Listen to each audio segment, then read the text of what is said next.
Hello, beautiful people. Turn off that light. Oh man, I was watching this cartoon once, a Looney Tunes. The dog was sleeping. He was in the dark, and then the other dog came in through the hut, came in the room, and the room was dark. And he turned on the light. The dog got up out of his bed, and he was like, "Turn off that light." What's up, y'all? Look, you know me. I stay on the grind, man. Keep it moving. Look, you know what I talk about on my YouTube channel is true. You know, I try not to make nothing up. You know what I'm saying? I come at you with straight facts. Okay. What I said about the Wii U is true. Okay. But then there's another. There was another. A person that works in the gaming industry, and he said the Switch should have never. They need to get rid of the Nintendo Switch, but I'm gonna make a video on that, and I'm gonna tell you who that person is. But anyway, what I want to really talk about today is the Dreamcast. And what I tell you about the Dreamcast is straight facts. You know what I'm saying? I'm not making up anything. Here's the deal. Okay, when the Dreamcast came out, look, it was the end of the regular CD-ROM era, right? When the Dreamcast came out, DVDs just appeared on the scene. So that means that it was the end of GD-ROMs, CDs, and regular CDs, because GD-ROM holds 1 gig of storage. Regular CDs holds about 600 to 700 megabytes of storage on a CD. So when DVD came in with 8 to 10 gigs of storage. So regular CDs and GD-ROMs can't compete with that. They are done. So the industry was trying to move away from GD-ROMs, regular CDs, cartridges, floppy disk, videotape. They were trying to get away from that. When DVD came out, Panasonic came in with DVDs, and it was holding 8 to 10 gigs of storage, right? So when the Dreamcast came out, the Dreamcast didn't change. It didn't change with the times. Okay, it just didn't change with the times. Okay, so you know, today I seen an article on I saved it too. It was on Games Radar. It was talking about Peter Moore was talking about why the plug was pulled on the Dreamcast. After I read the article, you know, it didn't make any sense to me.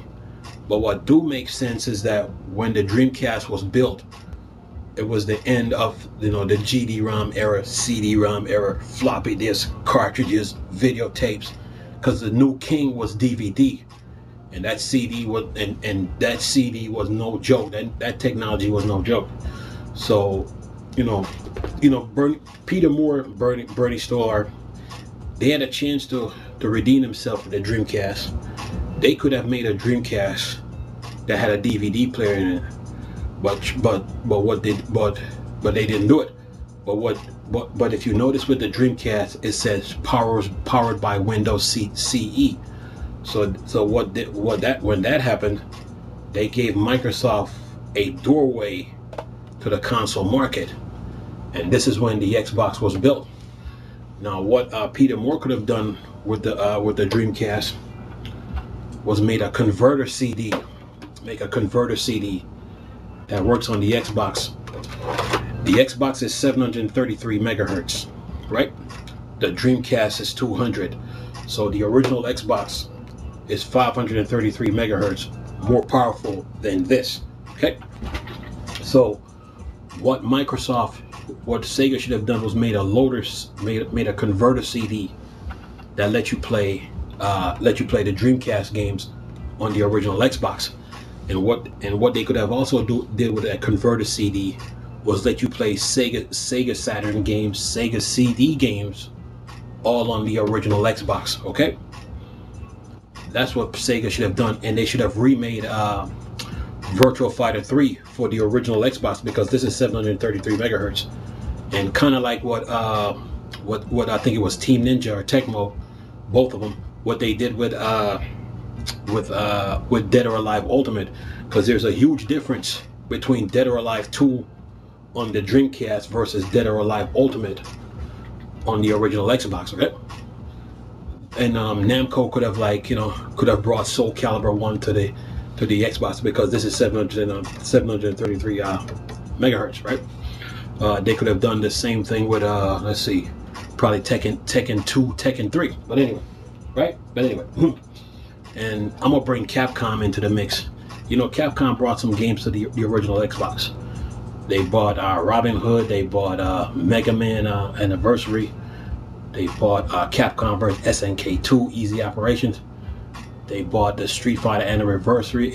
It's with Super Street Fighter and Street Fighter 3 Third Strike. They bought, I know they brought Dino Crisis 3 over there. They brought Marvel vs. Capcom 2 over there. But there's a game that I really like, man. I really love, and not only that, Microsoft had Xbox Live. This game, I wanted to play X-Men Children of the Atoms on the original Xbox. This game, man. The amount of rivalry I started with this game. But anyway, you know what I'm saying? Capcom missed a huge opportunity to bring Children of the Atoms, Marvel superheroes, Marvel vs. Street Fighter, and X-Men vs. Street Fighter on a 733 megahertz system.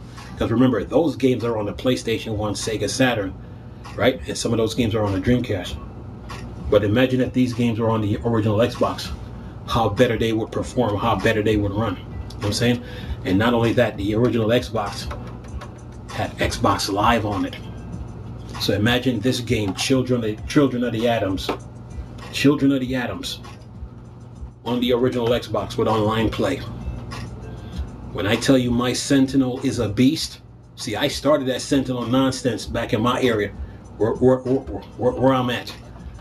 This game, people in the local arcades remember me for Sentinel, man. No joke. But anyway, but back to the Dreamcast though. The Dreamcast just didn't change with the times, man. Because when DVDs came out, man, GD-ROMs were dead. Regular CD-ROMs were dead. Cartridges died. Videotapes died. Floppy disks died. All that was gone. You know what I'm saying? And then what's good about this too? What's good about the original Xbox too? They made this the remote. They made this so you can play DVDs. You know what I'm saying? On the original Xbox. But with the Dreamcast just didn't change with the times. And then Peter Moore had a chance to make a converter CD for the original Xbox. Okay, so you can play your Dreamcast games on the original Xbox. If your Dreamcast is not working properly, then you can play your original Dreamcast games on a 733 megahertz system. And that was a missed opportunity for Sega. You know what I'm saying? I know they got Sonic. I think they got Sonic Heroes. They brought some of the Sonic games over to the original Xbox. But what Sega should have really done was made a converter CD for the Dreamcast, Sega Saturn, and Sega CD to work on the original Xbox. Okay, 733 megahertz. Okay, so Dreamcast, it just didn't change with the times, man. It did not change with the times, and that's why it failed. Because when Panasonic dropped that DVD on the market, the landscape changed. Okay, the landscape just changed. I'm saying, because now you can get movies on CDs, play video games on CDs, and then with movies you can put that. You can have an interactive menu. You couldn't do that with videotape because that would take up a lot of reel. So, but with the CD you could do it. So, the DVDs took off, man. So, the Dreamcast, man. I mean, don't get me wrong, it's a good system.